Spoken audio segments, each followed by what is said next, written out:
Laissez-moi vous conter l'histoire de la plus ravissante jeune fille de 20-30 ans, dont la voix pouvait émouvoir les ancêtres eux-mêmes.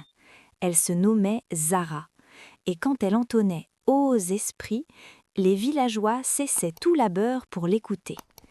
Mais la vie de Zara n'était pas aussi mélodieuse que son chant. Alors que ses mélodies apportaient lumière et chaleur, ses journées étaient remplies de silence et d'épreuves. Après le décès de sa mère lors de sa naissance, le père de Zara se remaria avec une femme nommée Mama Kalou, qui fit venir sa fille Binta dans leur foyer. Dès le premier regard, Mama Kalou fixa Zara avec des yeux emplis de haine. Binta, voyant l'aversion de sa mère, apprit à haïr encore davantage.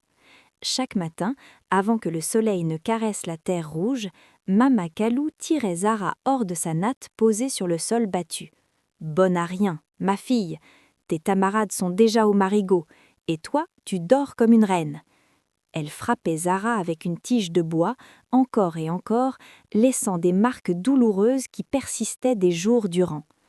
Zara allait puiser de l'eau 7 fois avant le premier repas. Elle écrasait le piment sur la pierre jusqu'à ce que ses mains brûlent sous l'effet de l'épice. Elle balayait toute la concession pendant que Binta restait assise sous le grand manguier, dévorant des fruits et ricanant. « S'il te plaît, belle-mère, j'ai faim !» suppliait Zara, après avoir travaillé toute la matinée. « Tu as faim, toi qui as ôté la vie à ta mère en venant au monde. Maintenant tu veux finir nos provisions. » Mama Kalou cracha par terre. « Mange la poussière que tu as balayée. Peut-être que cela remplira ton ventre maudit. » Binta jetait des écorces d'agrumes sur la tête de Zara. « Ma mère a raison, tu es une malédiction. Même ta propre mère s'est enfuie en mourant. » Ces mots étaient plus tranchants qu'une machette. Le terre de Zara était un récolteur de vin de palme qui partait à l'aube et rentrait tard, l'esprit trop embrumé par la boisson pour voir la souffrance de sa fille. Quand Zara a tenté de lui en parler une fois, Mama Kalou l'a entendu et l'a battue si violemment que Zara n'a pas pu marcher pendant 3 jours. Après cela, Zara a appris le silence. Mais il y avait un endroit où Zara trouvait la paix, au cœur de la forêt sacrée. Pendant qu'elle ramassait du bois mort, Zara chantait.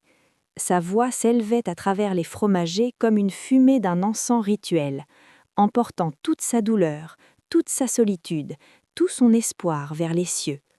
La forêt était devenue son temple, sa mère, son refuge. Quand elle chantait, elle était libre. Et à l'insu de Zara, quelqu'un l'écoutait. Le prince Malik du royaume voisin n'était pas comme les autres héritiers. Il était beau, possédait la force d'un buffle et personne ne doutait jamais de sa puissance. Il est vaillant au combat, adroit sur sa monture et intrépide face au danger. Son bras armé est ferme, et sa seule présence suffit à apaiser une foule agitée. Pourtant, le prince Malik aime aussi la musique et les contes.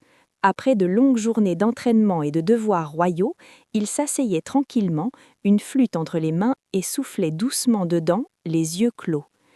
Ces moments étaient pour lui synonymes de paix. Sa mère, la reine-mère, s'inquiétait constamment pour lui, non pas parce qu'il était faible, mais parce que son cœur était trop ouvert. « Tu es assez fort pour n'importe quel champ de bataille, » lui disait-elle. « Je crains seulement que le monde ne soit trop dur pour une âme comme la tienne. » Malik se contentait de sourire, portant en lui à la fois la force du guerrier et la douceur du poète. Un après-midi, alors qu'il chevauchait dans la brousse près du village de Sokolo, le prince Malik entendit quelque chose qui fit s'arrêter son cœur. Une voix si pure et si bouleversante flottait à travers les branches comme un fil d'or. Il n'avait jamais entendu rien d'aussi beau de toute son existence. Il suivit la mélodie plus profondément dans la végétation, mais chaque fois qu'il s'approchait, le chant s'arrêtait. Pendant 7 jours, il revint au même endroit, entendant toujours la voix, sans jamais apercevoir la chanteuse. Cela devint une obsession. Il rêvait de cette voix.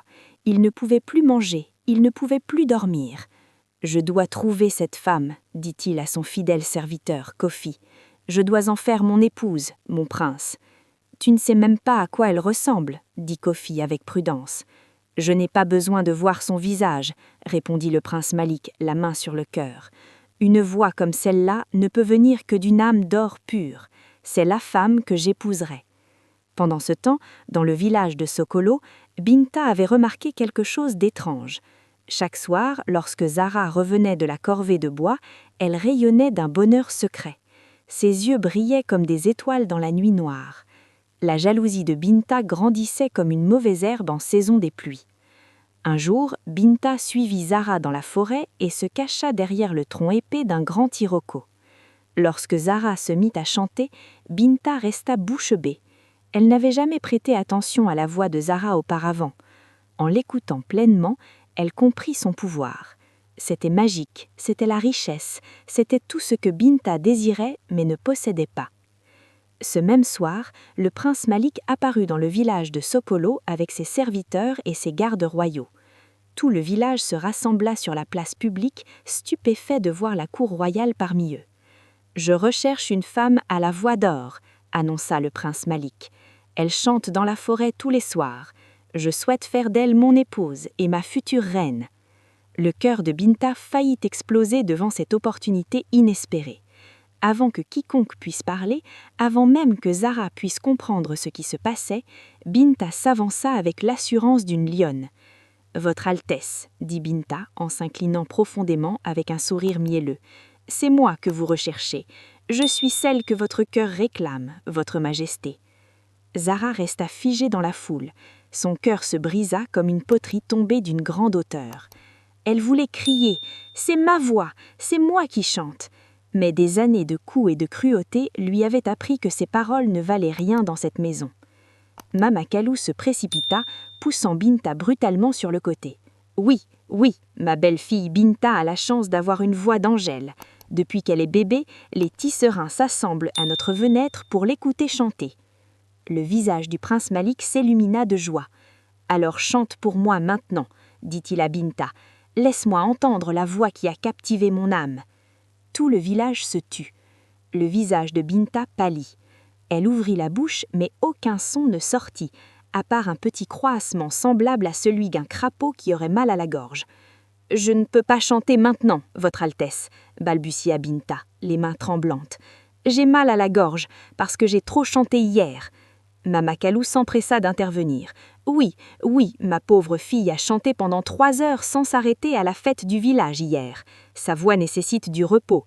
Mais demain, lorsqu'elle sera remise, elle chantera pour vous. » Le prince Malik a eu l'air déçu, mais acquiesça. « Très bien, je reviendrai demain au coucher du soleil. Si ta voix est vraiment celle que je recherche, je paierai immédiatement ta dot et t'emmènerai au palais. » Après le départ du cortège royal, Mama Kalou attrapa Binta par le bras et la traîna dans la case. Zara pouvait entendre cette dernière se disputer frénétiquement à travers les murs de terre. « Maman, je ne peux pas chanter. Que ferons-nous quand il reviendra ?» Binta pleurait de peur. « Tais-toi et laisse-moi réfléchir. » Mama Kalou faisait les 100 pas comme un fauve en cage. Puis, son regard se posa sur Zara, qui lavait tranquillement des pageants dans un coin, et un sourire malicieux se dessina sur son visage. « Zara !» appela Mama Kalou, d'une voix douce, utilisant pour la première fois un ton affectueux. Les mains de Zara se figèrent. Mama Kalou n'était jamais douce, cela signifiait un danger. « Oui, belle-mère, » murmura Zara. « Demain, quand le prince viendra, tu te cacheras derrière la case et tu chanteras. » Binta remua les lèvres et tout le monde pensera que c'est sa voix. Les yeux de Zara s'emplirent de larmes. « Mais belle-mère, c'est ma voix, c'est le seul don que m'a laissé ma mère. Ne me le volez pas, je vous en prie. » La main de Mama Kalou s'abattit sur la joue de Zara. La force de la gifle la fit trébucher en arrière et une douleur aiguë lui transperça la tête. « ta mère défunte qui t'a abandonnée. Je suis ta mère maintenant et tu feras ce que je te dis, ou je te battrai jusqu'à ce que tu ne puisses plus marcher pendant 1 lune entière. » Le lendemain soir, tout le village se rassembla encore. Le prince Malik arriva avec encore plus de gardes et de porteurs chargés de cadeaux d'or, de perles de corail et de tissus raffinés. Son visage rayonnait d'anticipation. Binta se tenait au centre de la cour, vêtue de son plus beau boubou, les lèvres teintes, le cou alourdi par des bijoux empruntés. Derrière la case, à l'abri des regards, Zara était accroupie, le visage baigné de larmes. « Chante !» avait ordonné Mama Kalou, la main crispée sur le bras de Zara.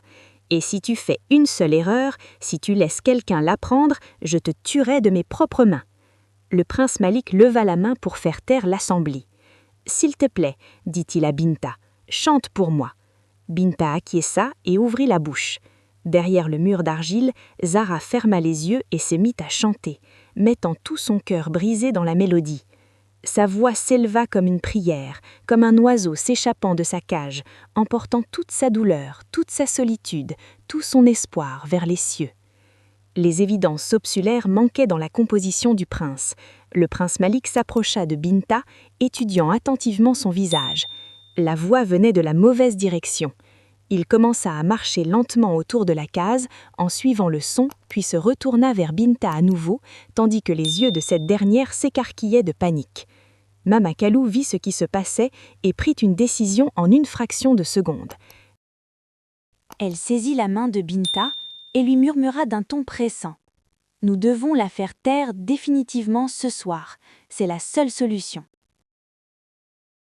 Est-ce que Zara aurait dû se taire? Ou se rebeller plus tôt? Dites-moi votre avis en commentaire. Nous le découvrirons ensemble dans la partie 2.